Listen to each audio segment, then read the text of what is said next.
안녕하세요. 아빠 매너티입니다. 오늘은 팔란티어 3분기 실적을 정리해 보겠습니다.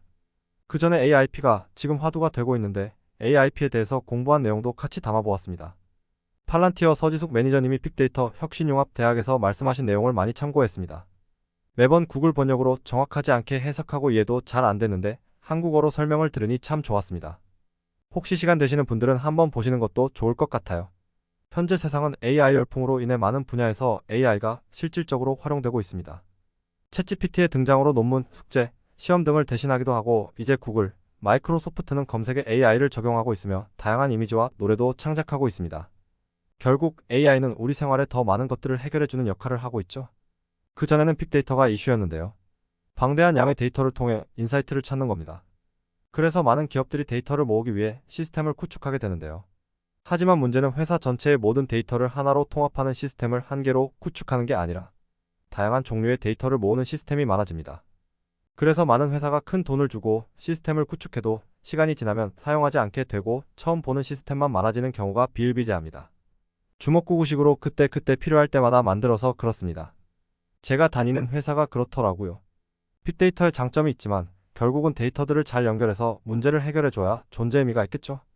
팔란티어는 이런 문제를 해결하기 위해 20년 동안 고민을 했는데요. 데이터를 모으는 것뿐만 아니라 그것을 어떻게 의미 부여하고 연결할 것인가에 집중하게 됩니다. 문제는 각 기업들이 데이터를 바라보는 시각이 다르다는 것인데요. 그래서 팔란티어는 각 고객사의 엔지니어를 투입해서 그 기업이 가지고 있는 데이터 체계를 온톨리지라는 의미적 계층으로 만들어낸 뒤 실제 문제 해결을 위한 접근을 하고 있습니다. 그리고 AIP를 통해서 데이터 수집과 의미 부여, 표현까지 자동으로 할 수 있게 된 거죠. 이 AIP에는 대규모 언어 모델인 LLM을 도구로 사용하게 되는데요. LLM을 통해 통계적으로 가장 적합한 결과물을 내준다고 생각하면 될 것 같습니다. 챗GPT도 사람들의 질문에 가장 적합한 멘트를 보여주잖아요. 그런데 여기서 문제는 챗GPT가 틀린 답도 하지 않습니까? 그래서 이런 질문과 답변을 통해 보완을 해나가는데요. 기업에서 LLM은 이런 틀린 답을 내는 것은 많은 문제를 일으킬 수 있습니다. 먼저 정형화되어 있지 않은 데이터를 어떻게 모을지와 데이터를 통해 의사 결정할 때 기업마다 우선순위로 하고 있는 기준에 맞춰서 어떻게 오더를 내릴지 그리고 이걸 사용하는 사용자에게 어떻게 표현되어야 할지 등의 고민이 많습니다. 그래서 이 AIP는 고객과 그 기업의 온톨리지라고 했던 데이터 계층과 LLM의 중개자 역할을 하여 지속적으로 LLM을 보완하고 고객이 필요한 요청을 보여주는 역할을 하게 됩니다. AIP는 두 가지 방식으로 접근한다고 하는데요. 처음엔 챗GPT처럼 사용자가 직접 LLM과 상호작용하는 방식이 있습니다. 사용자가 질문을 하면 AIP는 LLM에게 답변을 하기 위해 접근해야 되는 툴이나 기준 등을 먼저 알려주고 LLM은 그것을 찾아 텍스트나 차트로 답을 합니다. 두 번째는 더 개선된 방식으로 사용자가 매번 질문하면서 답을 찾는 방식이 아니라 기업 시스템 중간중간에 LLM을 넣어서 자동화된 운영을 하는 방식입니다. 해당 영상에서는 물류센터 내 이메일을 통해 그 안의 정보와 과거 사례, 조치 방법을 파악해서 이런 답변을 제안한다까지의 역할을 한다고 하는데요. 이메일에서 관련 데이터를 뽑아내고 그것을 의미를 부여해서 도움이 되는 제안까지 하는 로직에 LLM을 심어 넣는다고 합니다. 이런 일련의 과정을 각각의 회사에 맞춰서 진행하려면 엄청난 노하우가 있을 거라고 생각이 드네요. 그럼 이제 실적을 보도록 하겠습니다. 매출을 먼저 볼까요? 3분기 매출은 558밀리언 달러로 2분기 대비 4.6%, 영업이익률은 5% 증가했습니다. 에비타도 4% 늘었고요. 2분기에는 매출과 EPS가 시장 예측을 넘지 못했지만 이번에는 모두 시장 예측을 넘었습니다. 3분기 연속 공식회계 기준 흑자를 유지하며 주가도 20%나 오르는 등 점점 좋은 모습을 보여주고 있는데요. 4개 분기 연속 갭 기준 연속 흑자를 달성해서 S&P 500에 편입될 조건도 갖추게 되었습니다. 4개 분기 연속 흑자는 단기순이익으로 보는 것 같아요. 여기에 표현은 안 되었지만 매출이익률도 2022년 4분기에 79.5%, 2023년 3분기에 80.7%로 원가 절감도 잘 되고 있습니다.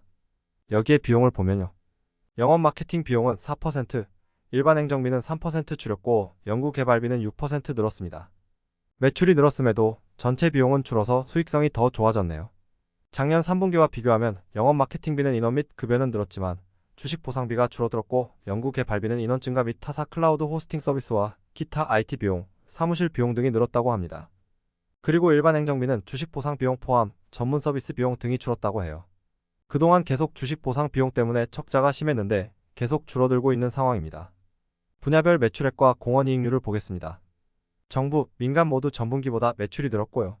정부 매출은 크게 늘지 않았지만 특히 민간 쪽 매출이 2분기보다 8% 증가하는 좋은 모습을 보입니다. 매출이 늘고 비용을 줄이면서 공원이익률도 좋아졌네요. 공원이익률은 매출액 영업이익 더하기 고정비, 매출액 빼기 변동비로 매출액을 늘리고 변동비를 줄이는 게 핵심입니다. 고객 수는 민간이 2분기보다 9%가 증가했습니다. 영상을 만들고 오타를 발견했네요. 안정적인 정부 매출을 기반으로 민간 고객 수와 매출이 빠르게 증가하는 모습이 인상적입니다. 주요 지표로 거래 건수는 2023년 들어서 대형 계약 위주로 거래하다 보니 2022년보다 많이 줄었고 1, 2분기 동안 정체된 느낌이었습니다. 하지만 3분기는 거래 건수가 크게 늘었습니다. 스크립트를 보면 10밀리언 달러, 약 130억 원 이상 규모의 계약을 12건, 5밀리언 달러, 약 70억 원 이상 계약은 29건을 성사시켰다고 하네요. 대신 총 구독료는 2023년 1분기 이후로 감소 추세네요. 이것이 매출성 장속도가 둔화되는 지표가 될 수 있을 것 같습니다. 지역별 매출은 미국이 제일 많이 늘었고 그 다음 기타 해외, 영국 순으로 증가했습니다. 유럽은 상황이 안 좋아서 어려운 상황이지만 아시아, 중동, 그 외 지역은 좋은 성과를 내고 있습니다. 그리고 미국에서는 최대 주택건설 회사와 40밀리언 달러가 넘는 단연 계약을 따냈고 이것은 AIP의 영향력이 점점 커지고 있는 것을 대변하고 있습니다. 재무 상태를 보겠습니다. 자본이 늘고 부채가 줄면서 부채 비율은 28%로 2분기보다 더 줄었네요. 아주 건전한 재무 상태죠. 유동성도 2분기에 잠시 줄었지만 3분기에 553%로 전체적으로 보면 증가 추세를 이어가고 있어요. 통상적으로 유동 비율은 최소 150%는 되어야 되는데 팔란티어는 자금 운영에 대해서는 큰 걱정이 없을 것 같습니다. 현금 흐름은 FCF 잉여원금이 2분기보다 유입이 커졌습니다. 4분기 예상 매출은 599에서 603밀리언 달러로 3분기보다 7에서 8% 증가, 에비타는 184에서 188밀리언 달러로 3분기와 비교하면 최소 7%, 최대 9.3%가 늘어날 전망입니다. 매출 증가보다 수익성이 더 가파르게 증가하는 게 좋은 의미로 느껴집니다.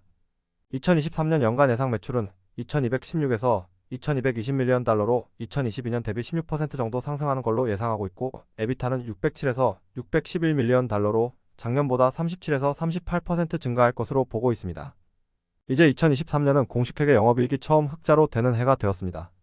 수익성은 크게 증가하고 있다만 약간 우려되는 것은 2021년 대비 2022년 매출 상승률은 24%였는데 2023년 매출 상승률은 16%대로 점점 성장 속도가 둔화되고 있는 것 같습니다. 2024년 매출액도 유의해서 봐야 될 것 같네요. 주가와 EPS 관계를 보겠습니다. 주가를 EPS로 나누면 퍼가 되죠. 분기로 보는 거라 퍼를 구하진 않고 각각을 표현해 보았습니다. 2021년 2분기에 26달러 고점을 찍고 2022년까지 주가는 하락합니다. 2022년 3분기까지 적자가 엄청 심했는데요. 4분기에 EPS가 흑자가 되고 2023년 1분기에 공식회계 기준 영업이익이 흑자 전환, 2분기에 흑자가 유지되면서 주가가 크게 상승하기 시작합니다. 3분기 실적도 좋게 나오니 주가는 현재 18달러대까지 올라왔습니다. 경제 상황에 따라 주가 영향도 받겠지만 대외적인 환경이 비슷하게 유지된다는 전제하에서는 결국 실적에 따라 주가가 움직이는 것 같습니다. 이건 참고 삼아 넣어봤는데요. 주식수 단위는 억주입니다. 보통 주식수가 늘어나면 가치가 희석되면서 주가가 내려가는 걸로 알고 있습니다.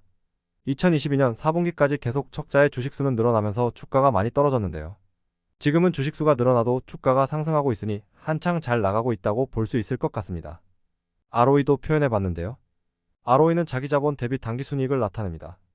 확실히 당기순이익이 흑자가 된 2022년 4분기부터 자본이 크게 늘기 시작하고 ROE도 증가 추세로 가는 모습으로 보아 탄력을 받았다고 보입니다.